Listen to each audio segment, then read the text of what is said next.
अस्सलामु अलैकुम वरहमतुल्लाह। मेरे अज़ीज़ भाइयों और दोस्तों और बहनों, न्यूज़ जस्सर टीवी के चैनल पर मैं आपको खुशामदीद कहता हूँ।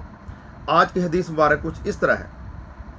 एक सहाबी रसूल सल्लल्लाहु अलैहि वसल्लम हदीस मुबारक बयान करते हैं। ये सही बुखारी की हदीस है।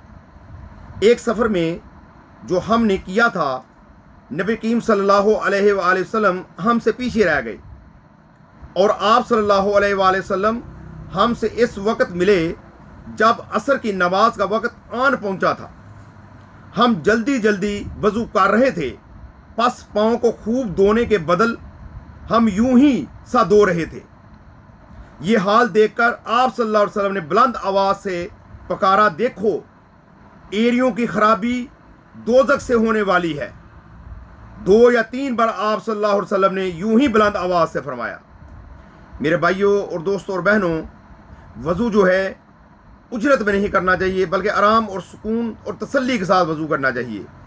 इसका मतलब ये नहीं कि हम पानी को ज़ाया करते रहें, पानी भी ज़ाया नहीं करना और वज़ू भी आराम और सुकून और तसल्ली के साथ करने हैं। आम तौर पर यह देखा जाता है कि जल्दी जल्दी वज़ू करने से पानी ऊपर से बह जाता है और एड़ी पीछे से खुशक रहती है, या ये कोहनी पीछे से खुशक रहती है, या उंगलियां अंदर से खुशक रहती हैं इधर से। लिहाजा उंगलियों का खलाल ऐसे, उंगलियों का खलाल ऐसे, हाथों की और पाँव की उंगलियों में खलाल ऐसे चीची के साथ करना है। इसके साथ, इस उंगली के साथ उंगलियों का खलाल भी करना है, पाँव की उंगलियों का खलाल भी। और एड़ी को अच्छी तरह माल मल के धोना है, कोहनी को भी अच्छी तरह माल मल के धोना है, ऐसे माल मल के। पानी बेशक थोड़ा इस्तेमाल कर, लेकिन मलें, ऊपर से पानी नहीं बहाना चाहिए।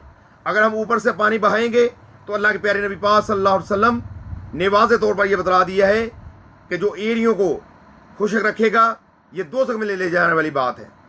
अल्लाह से दुआ है कि अल्लाह ताला हम गुनाहगारों को अच्छी तरह हर इबादत को उसके हुस्न के मुताबिक करने की तौफीक अता फरमाए। आमीन सुम्मा आमीन। अस्सलामु अलैकुम व रहमतुल्लाह।